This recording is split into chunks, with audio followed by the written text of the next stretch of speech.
It was a typical night shift at Walmart. I had just started working there a couple of months ago, taking up the graveyard shift in the electronics department. I never really thought much about it, just a job to pay the bills.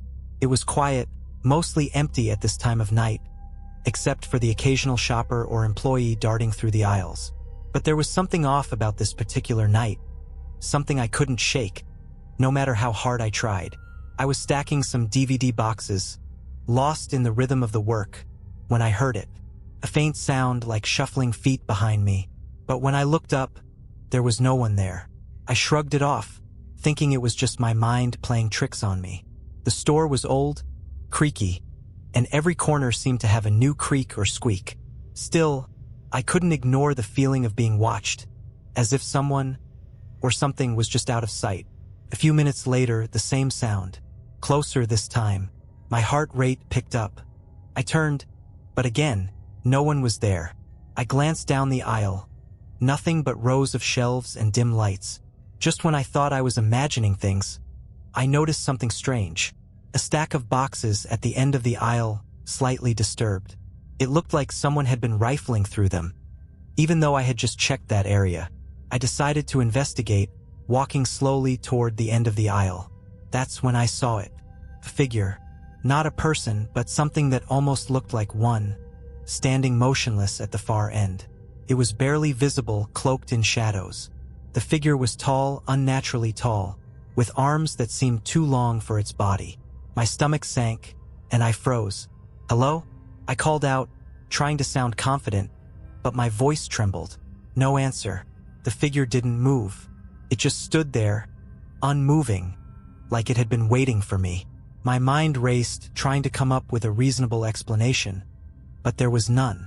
My first instinct was to leave, to turn and run, but my feet felt glued to the floor. The figure's head slowly tilted to one side, as if studying me. That's when I saw its eyes. No, not eyes. Just dark, empty holes, like something had ripped them out, leaving nothing but blackness. I didn't know what to do. Couldn't look away, couldn't move. It was like time itself had frozen in that moment. Then, as if bored with me, the figure simply turned and walked deeper into the shadows, disappearing into the aisles. I stood there for what felt like an eternity, trying to make sense of what I had just seen. But there was no time for second-guessing. I had to report this. So, I grabbed the walkie-talkie, my hands shaking, and called in to my supervisor, Janet. She picked up immediately. "Hey, Janet, something weird just happened. I think someone's..." Before I could finish, I heard a voice on the other end. It wasn't Janet. It wasn't anyone I knew. "Leave the store now," the voice whispered, barely audible but clear enough to make my blood run cold. "They're watching you." I dropped the walkie-talkie. My mind raced. Who could have been in the store at this hour, and why were they watching me? What had I just seen? I grabbed my things and rushed for the back door, my heart pounding in my chest. But as I neared the exit, something stopped me. The figure. It was standing in the doorway, blocking my escape. And this time, its head was no longer tilted. It was facing me, eyes hollow and black, just staring, as if waiting for something. I took a deep breath, ready to make a break for it, but the figure didn't move. It just stood there, its presence heavy in the air. My pulse thundered in my ears, and every instinct told me to run, but I was rooted to the spot. Something told me that running wouldn't save me. I had to face whatever this was. Then the lights flickered. The figure's body shifted, almost imperceptibly, and I could hear a whisper now, like it was right beside me, too close, too loud in the silence. "I've been waiting for you." I froze. The voice was low, almost a hiss, like it was coming from inside my own head. Yet it was undeniably real. It wasn't human, it couldn't be. There was something far too wrong about it. Something that made every inch of my skin crawl. I wanted to scream, to run, but my body wouldn't cooperate. My legs felt like lead, unable to move, trapped in place by the overwhelming presence of the figure. The figure shifted again. I could hear the soft scrape of its feet across the cold tile floor, though I couldn't see it move. I looked toward the exit, and for a split second, I thought I saw something. No, someone. There was a shape behind the figure, just in the periphery of my vision. My heart skipped a beat. It was another person or something that looked like a person. Their face was pale, expressionless, eyes glazed over in a way that felt entirely wrong. My breath hitched as I tried to back away, but something stopped me. A force, an invisible barrier that kept me anchored to the spot. My hands were trembling uncontrollably, and all I could hear was the sound of my own panicked heartbeat pounding in my ears. Then came the sound of the walkie-talkie again. I hadn't realized I had dropped it until it crackled to life. The voice from before returning, clearer now, as though it was in the room with me. "Don't go to the back rooms," the voice warned. It was urgent now. Panicked, like the speaker knew something terrible was coming. "They'll follow you. You can't escape." The figure seemed to turn slightly, its head slowly swiveling as if to acknowledge the warning, but it didn't move. It was still there, standing in the doorway, blocking my only escape route. The shadowy shape in the corner behind it seemed to grow, creeping closer. The air felt heavier now, thick with an unexplainable dread. The coldness intensified as if the temperature had dropped by several degrees in an instant. And then, as if things weren't already bad enough, I heard something else. Footsteps, faint at first, but unmistakably coming from the aisle behind me. I didn't dare look over my shoulder. The presence of the figure in front of me was too overwhelming. I knew that if I turned around, whatever was coming down the aisle would see me. I didn't know if I was ready to face that, but just as I thought I couldn't take any more, I heard the voice again, this time frantic, pleading. "Leave the store now." It was Janet. I recognized her voice, distorted and panicked. There was no time to think, no time to ask questions. My survival instincts kicked in, and without thinking, I ran. I didn't care where. I just needed to get away from those eyes, those figures. I sprinted through the aisles, heart pounding in my chest, every step feeling like it took an eternity. I could hear the footsteps following me now, a strange dragging sound, slow and deliberate. I couldn't risk looking back. I just had to keep running. I reached the back exit, the door heavy under my hand as I yanked it open. The cold night air hit me like a slap to the face, and I stumbled outside into the dark parking lot. My breath came in short, shallow gasps, and my hands were trembling so badly I could barely hold the door open. But as I glanced over my shoulder, I saw it, know them. The figures were there, just beyond the door, standing in the parking lot, watching me. Their eyes gleamed in the dim light, empty, hollow, waiting. And that's when I knew. It wasn't over. They weren't just going to let me leave. They were still there, watching, waiting for the right moment to follow me again. I never went back to that Walmart. Never. And I wouldn't wish that nightmare on anyone. To this day, I don't know what those things were or what they wanted. But I'm sure of one thing. They never stopped watching me. Months have passed since that night, and I've tried to push the memory of Walmart out of my mind. But I couldn't. It lingers in the back of my thoughts, especially when I'm alone in a dark room or walking down an empty street. The feeling of being watched, the sense that something is following me. It's all still there, like an invisible weight pressing down on me. But I've managed to keep it together, mostly. The worst part? It wasn't just what I saw at the store. It's what happened after I left. A week later, I began noticing strange things. It started small, little, almost unnoticeable details. I'd find random items out of place in my apartment. My keys, my phone, my shoes, they'd be moved. At first, I thought I was just forgetting things. But as time went on, the occurrences became more frequent. The items were always placed somewhere I knew I hadn't left them. Then came the whispers. Late at night, as I lay in bed, I'd hear it. A faint whisper, barely audible, coming from the hallway outside my bedroom door. The words were incomprehensible, just a soft murmur that sent a chill down my spine. I'd get up to check, but there was never anyone there. The hallway was empty, the apartment still. But the whispers continued. It wasn't long before I started hearing them even when I was outside my apartment, in the grocery store on my way to work. I'd hear the same low murmurs, faint but unmistakable, as if someone was speaking just out of earshot.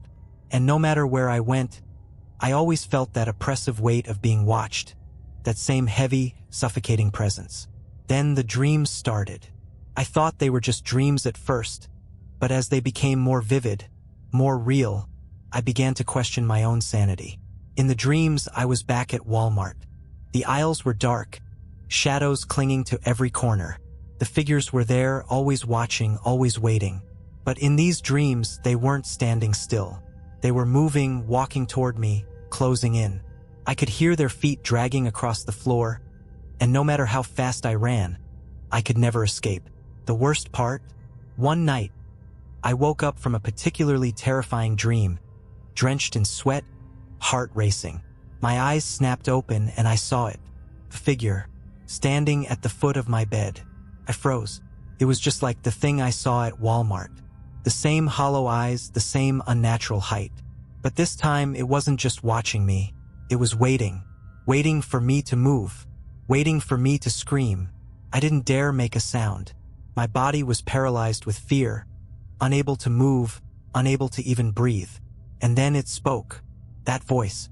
The same voice I heard on the walkie-talkie. The same voice that warned me to leave.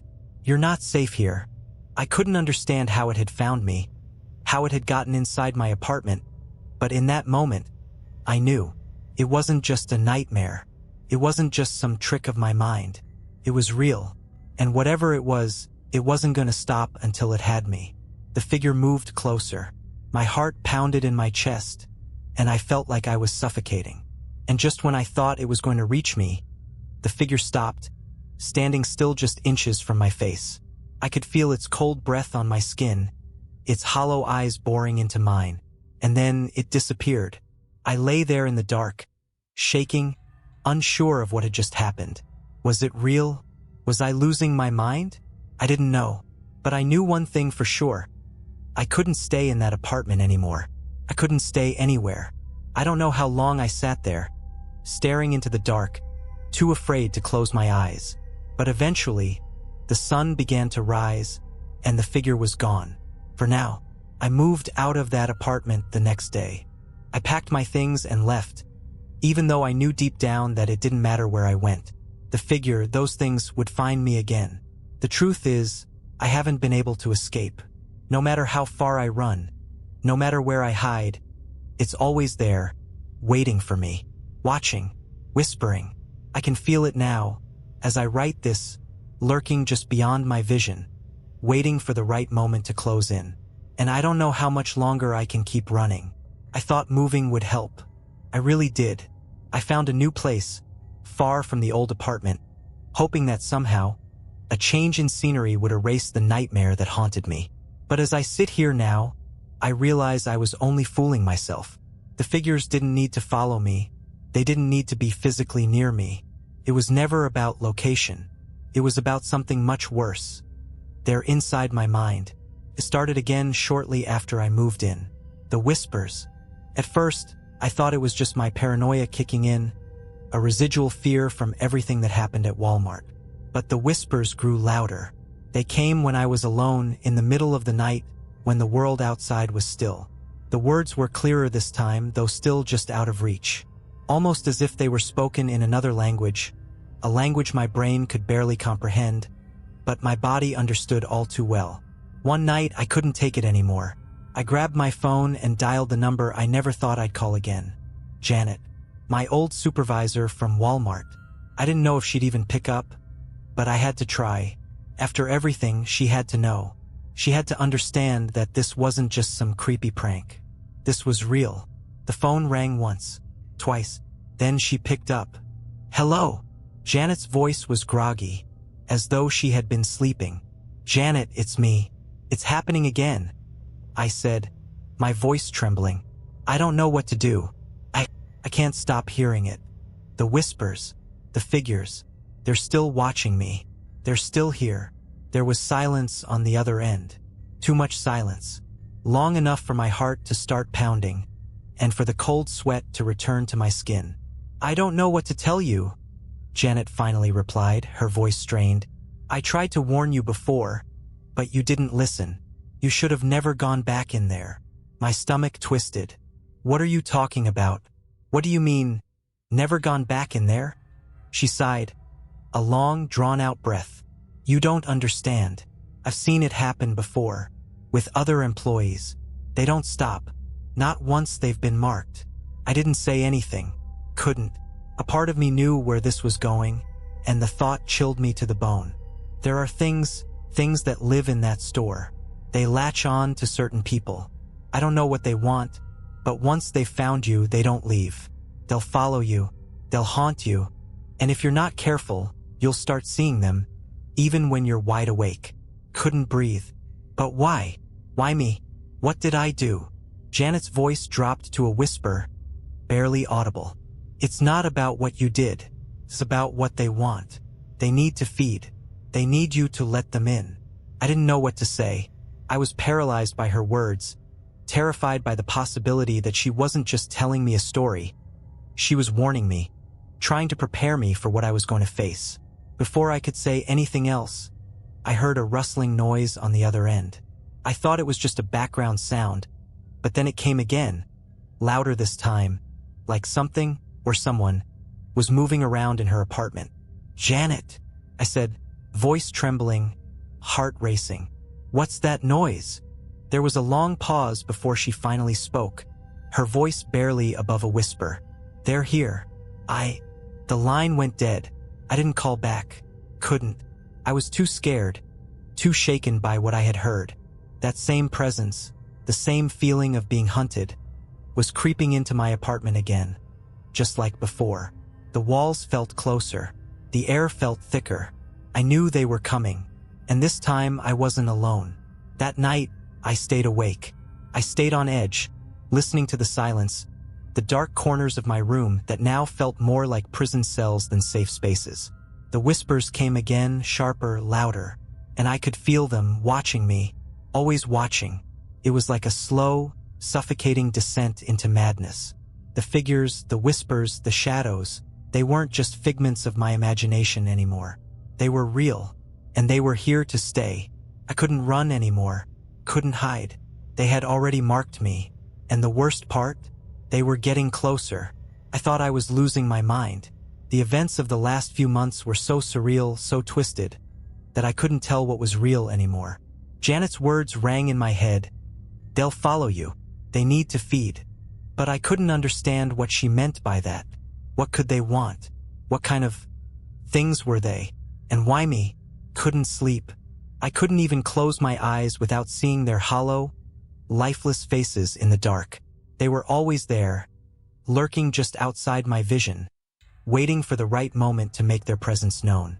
The whispers didn't stop. The shadows in my room stretched longer, like they were reaching out, trying to grab me. I couldn't tell if it was my mind playing tricks on me, or if I was truly being hunted by something that had no place in this world. One night, after another restless, nightmare-filled sleep, I woke up to something different. A sound that pierced the silence. Asterisk scratching star. It was coming from the other side of my bedroom door. Not just the walls, but the door itself. Something was scraping against it, trying to get through. I froze, barely daring to breathe. For a long time, there was nothing but that sound. The scratching, slow and deliberate, as if whatever was on the other side of the door knew I was awake. It knew I was listening. I don't know how long I stayed like that, paralyzed, but eventually the noise stopped. I tried to convince myself it was just the wind, maybe something outside, but deep down I knew it wasn't. The air in the room felt thick and heavy again, pressing in on me. I could feel it. They were here, not just in my mind, not just in the corners of my room, but in the very walls, behind the door, crawling, scratching, trying to reach me.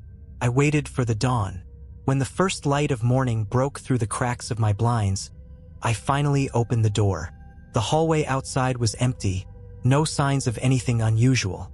But that's when I saw it. The marks, scratches, deep gouges like something sharp had scraped across the wood. The marks went all the way from the floor to the top of the doorframe. I don't know how I missed them before. Maybe they just appeared, or maybe I had been too scared to look. But now they were there, undeniable, freshly carved into the door. I could feel my legs weaken beneath me as I backed away from the door, my breath coming in ragged gasps. It was them. They were trying to get inside, to break through the barrier of my door, to invade my safe space. I knew at that moment that I couldn't stay. Not here. Not anywhere.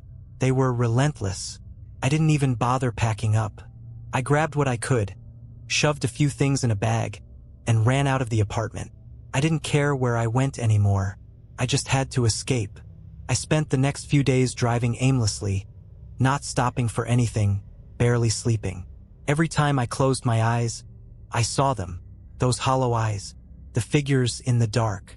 I don't know how far I drove, but eventually I found myself in a small town, a place I'd never been before, far from the city, away from everything. It was quiet here, almost too quiet, the kind of quiet that makes you feel like the world is holding its breath, waiting for something to happen. I found an old motel on the edge of town and rented a room. Maybe, just maybe, this place would be different. Maybe the figures couldn't follow me here. I thought I was safe, but of course I wasn't. That night, I was laying in bed, staring at the ceiling, trying to will myself to sleep. The silence was unbearable, the air thick with tension, and then the whisper, soft at first but unmistakable. It was right next to me, like someone was standing beside the bed, breathing down my neck. No place is safe. The voice wasn't Janet's this time. It wasn't anyone I knew, but I could tell. I knew who it was. The thing that had been stalking me. The thing that wouldn't let me escape. I wanted to scream, but I couldn't. I couldn't move. It was like the room itself was suffocating me. The air too thick to breathe. The weight of their presence too overwhelming. I managed to roll over and glance at the window, hoping to see the moon, the stars, anything to remind me that the world was still out there. But when I looked, I didn't see anything but darkness. The window, the room, everything was cloaked in blackness. Asterisk, and there, standing just beyond the glass, were the figures star. Couldn't move, couldn't even blink. They were there, outside the window, staring at me through the glass, their hollow eyes glistening in the darkness. They didn't need to be in the room to haunt me. They were everywhere now. They were part of me. I don't know how long I lay there, paralyzed in terror. The figures didn't move. They didn't need to. They had me. I've stopped trying to outrun them. I can't escape. No matter where I go, they find me. I don't even know why I'm writing this. I guess maybe if I tell someone, if I put it out there, it'll make it real. Maybe it'll stop them. Or maybe they'll come for me faster. But if you're reading this, just know. If you ever set foot in that Walmart, if you ever feel like you're being watched, listen to me. Leave. Don't go back. Because if you do, it's not just the store you'll be leaving. You'll be leaving a part of yourself behind, and you'll never get it back. The figures will come for you, and they won't stop until you're theirs. And trust me, you don't want to know what happens when they finally get you. To this day, I'm still waiting for them to come. They haven't stopped watching. They never will. And neither will I. I didn't want to keep writing this. I honestly thought I was done, that I had finished my story and could finally leave it behind. But that's the thing about things that aren't human, things that follow you. They never leave. I should have known better. A week ago, I received a letter. No return address, just my name scrawled across the front. I didn't open it right away. Didn't want to face whatever nightmare was sealed inside. But eventually, curiosity, asterisk and fear asterisk, won out. I tore open the envelope. The paper inside was old, brittle, like it had been sitting somewhere for years. And there, written in that same familiar handwriting I had seen in the nightmares, the same one that had whispered to me in Walmart and in the motel, was a message. Time's up. I stared at those words, my blood going cold. Time's up? What did that mean? What was it referring to? I felt my hands tremble, and I had to stop myself from ripping the paper into pieces. I knew it was them. I knew they had sent it, but the worst part came next. At the bottom of the page, just underneath the message, was a photograph. It was me, taken while I slept. I don't know how they did it, how they were able to get that picture. I had made sure to lock every door and window when I moved into this new place. The curtains were always drawn, and I never left my room without checking every corner. But there it was, an image of me in my bed, my face frozen in a quiet, peaceful sleep. And behind me, standing in the doorway, were the figures. They were there, watching me. I almost screamed, but I couldn't make a sound. The figure in the photo had that same twisted, hollow look in its eyes. It wasn't just haunting me, it was inside my space, inside my head, my apartment, the places where I thought I could escape. It didn't stop there. I started noticing things out of place again. Little things at first. Pens moved from one side of the table to the other. Chairs shifted just slightly. Then it became worse. I found items I hadn't owned before, lying on my desk, on the kitchen counter. A black pen, a small toy car. Nothing huge, but all of it wrong. It felt like they were slowly moving into my life, claiming it piece by piece. And now they've started leaving notes. They're everywhere, hidden in drawers, folded under my pillow, tucked into the pages of books. Short messages just like the one from the letter. Asterisk, you can't hide. Asterisk. Asterisk, we're inside. Asterisk. Asterisk, we're never leaving. Asterisk. I'm telling you this because I know they're coming for me. I know it and I can't stop it. I thought I could outrun them. I thought I could hide in a new town, in a new place, but they're in my mind now. They've settled there. And it's not just the whispers anymore. It's them, those figures, those hollow eyes. They found a way inside. And tonight they're gonna take me. I can feel it. The air in my apartment is thick with it. The shadows are darker than they've ever been. The whispers are louder, closer. I tried to leave again, tried to pack my things and run, but the door wouldn't open. The handle wouldn't turn. It was like the walls were closing in on me, like the house itself was holding me captive. I can hear them now, moving outside the door, slowly, deliberately. And I know, asterisk, they're waiting star. I've heard the stories. People like me, people who saw them, tried to warn others. They all went the same way. They left behind notes. They left behind pictures just like mine. They left behind a warning. But it was too late. It's too late for me. So, if you're reading this, know that this is my last attempt to make sure the warning is heard. Get out while you can. Don't go near Walmart. Don't follow me. Because when you do, when you see them, when you hear the whispers, it's already too late. You'll never escape. The figures will find you. They'll find you, just like they found me. The end. But is it really? I shouldn't be writing this. But I have no choice now. No one else will believe me. It's happening. They're here. And it's worse than I ever imagined. I thought I could escape. I really did. But no matter where I go, no matter how far I run, the figures follow. They always have, and they always will.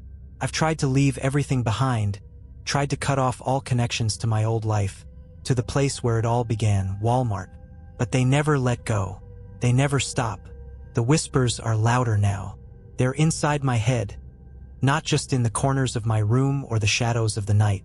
They speak in my dreams, in my waking moments. It's like they've taken over my mind. I can't tell where my thoughts end and theirs begin. Sometimes I forget who I am. I forget what it's like to be me. But I remember this much. They want me. And it's not just me anymore. They're starting to get to the people around me. It started with the man at the gas station, Joe. I saw him a few days ago, just a regular guy working the night shift. But now his eyes are dark, like his soul is hollow. He doesn't talk much anymore. He doesn't look at anyone. And when he does look at you, it's like he's looking through you. Like he's already dead, but his body's still walking around. I saw him last night standing at the counter. His hands were shaking, and I could see it. His skin was pale, almost sickly. But when I looked closer, I saw something else. The marks, the scratches, the gouges, deep in his skin like something had been scratching him from the inside out. He saw me staring at him. His lips moved, but no sound came out. He just shook his head slowly, as if he knew what was coming. And then he whispered, "You can't hide either." I didn't stay long after that. I left the store without another word, without another glance back. But I could feel it, feel them. They were watching me. They were always watching. I went home, locked all the doors, drew all the blinds. But when I laid in bed, I could feel them just like before. The figures. The hollow eyes, the shadowy shapes that followed me from Walmart to my new life. They were there, lurking just beyond my vision, standing at the foot of my bed, waiting for me to close my eyes. I tried to sleep, but I couldn't. Not with them watching. Not with the whispers growing louder in my mind, telling me things, making me feel things. I had to do something. I had to stop them. So, I did the only thing I could think of. I went back to Walmart. I didn't want to, but I knew I had no choice. They had started to take over my life, and if I didn't confront them, they would take everything from me, just like they had done to others. The store was quiet when I walked in, as if nothing had changed. The aisles were still the same, the dim lights flickering in that eerie way I remembered. Felt wrong. It felt like the place had a pulse of its own. Something that breathed, something that lived. I walked through the store, each step heavier than the last, as if the floor was pulling me down. My legs were shaking, my heart was racing, but I had to keep going. That's when I saw them, the figures. They were standing in the same spot, the place where I first saw them that night months ago. But this time there were more of them, dozens of them, all standing still, all staring at me with those black, empty eyes. And then I heard the whisper, "You shouldn't have come back." The voice was different now, more forceful, more insistent. I could feel it vibrating in my chest, in my bones. It wasn't just a voice.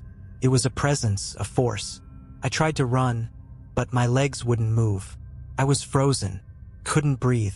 I was trapped in this nightmare, surrounded by the figures, by the whispers, by the darkness. And I knew I couldn't get out. They were going to take me.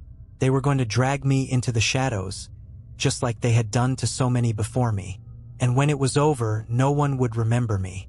No one would even know I had ever existed. But I'm telling you this now. I'm writing this down because it's the last thing I can do.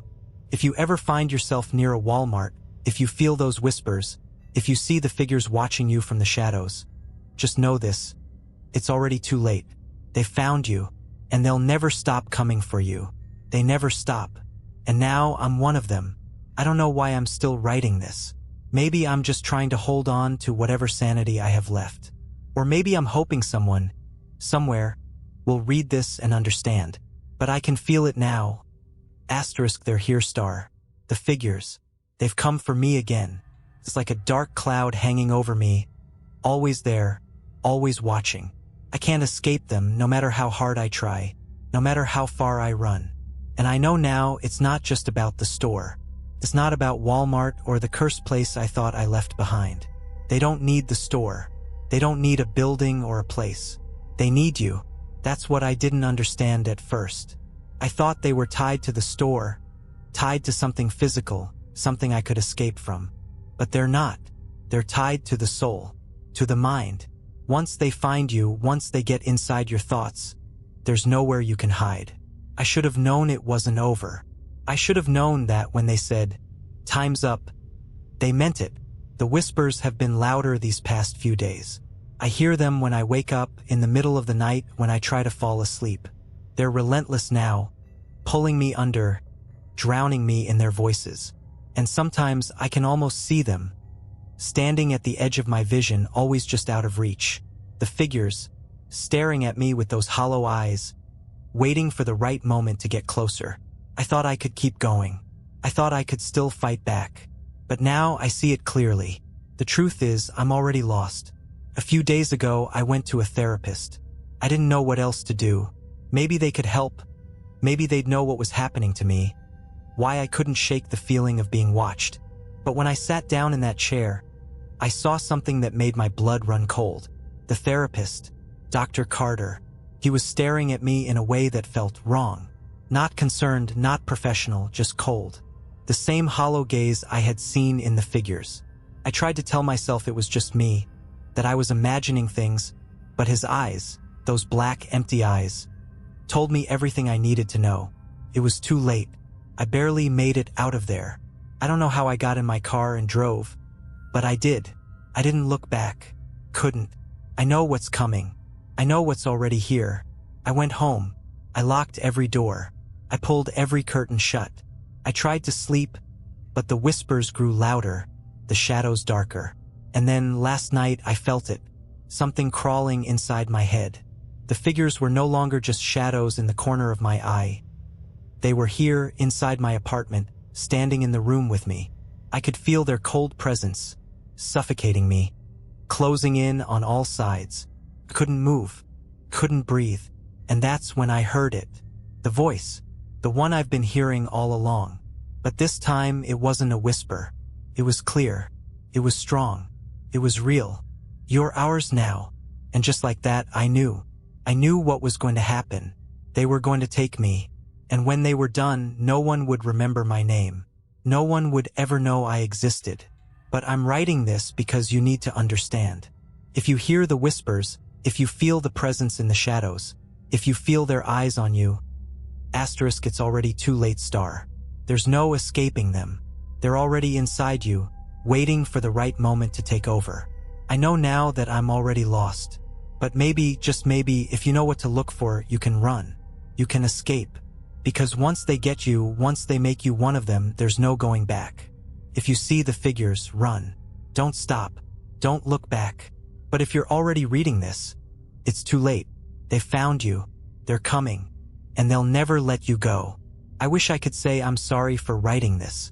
I wish I could tell you that it's all just a lie, that I'm imagining things, that none of this is real. But I can't. It's happening to me. It's happening to you too. I can feel it now, the weight of it pressing in on me. The figures, the whispers, they're closing in, tightening their grip. It's no longer just shadows or fleeting glimpses in the corner of my eye. They're here. They found me again. I don't know how much time I have left to write this. The darkness is thick, suffocating, and I know I'm running out of moments. But I have to tell you, I have to share everything before they take me.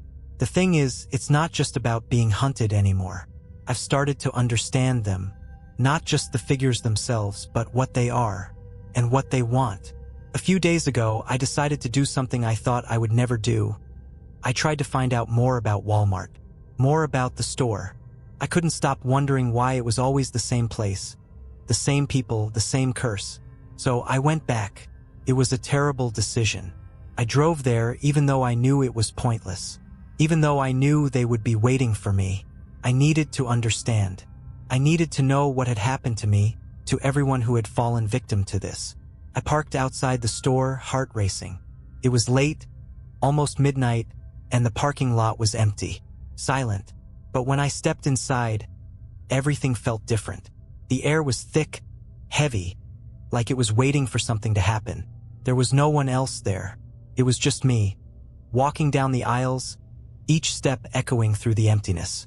And then I saw them, the figures, not just one or two but dozens, all standing perfectly still, lined up in front of the aisles, like they were waiting for something, waiting for me. I tried to move, but my legs wouldn't obey. I couldn't take my eyes off them. And that's when I heard the voice. Asterisk, you came back. You shouldn't have. Asterisk, the voice was inside my head again. It was everywhere. It was all around me. I couldn't escape it. I couldn't escape them. The figures slowly began to move, their long, unnatural limbs creaking with each step. I wanted to run, to scream, but I couldn't. I was trapped in this place, trapped in their grip. They were talking to each other now, whispering in that language I could never understand. But somehow I could feel it in my bones, in my blood. The words weren't meant for me. They were meant for each other, for their own kind. Asterisk, we've been waiting for this moment. We will take them all. Asterisk, the realization hit me like a punch to the gut. They weren't just after me. They were after all of us. They were hunting everyone who had stepped into that store, everyone who had been touched by it. They were feeding off our fear, our souls. And that's when it happened. The shadows stretched out in every direction. The figures surrounded me, blocking every exit. I could feel the cold, the darkness, filling every corner of the store. It wasn't just the figures now, it was the store itself. The walls closed in, as if the place was alive, as if it knew what it was doing. The whispers became louder, more urgent. Asterisk, you can't leave. You never will. Asterisk, I tried to scream, but no sound came out. Couldn't breathe. Couldn't move. They were inside me now, deep in my mind, in my body, in my very soul. And I understood. It wasn't about the store. It wasn't about the Walmart itself. It was about the darkness, the thing that had been waiting for centuries, feeding on the fear of everyone who walked through those doors. They were part of it. And once you stepped inside, there was no way out. I can feel them now. The figures. They're inside me, looking through my eyes, speaking through my mouth. I'm not just one person anymore. I'm them. I'm just another hollow shell, another vessel to feed the darkness. And you're next. If you're reading this, you've already seen the signs. You've already felt it. The whispers, the shadows, the feeling of being watched. It's too late for me. And soon it will be too late for you. They'll come for you. They'll follow you. You can't escape them. You can't escape Walmart. The end, or is it? I can feel it now. The cold, the emptiness, the weight of it all. They've taken me completely. There's nothing left of the person I was. All that's left is the hollow, empty shell that remains. But you're still out there. You're still reading this, and you're still thinking there's a way out. You still think you can escape. Let me tell you something. Asterisk, you can't star. I've been where you are.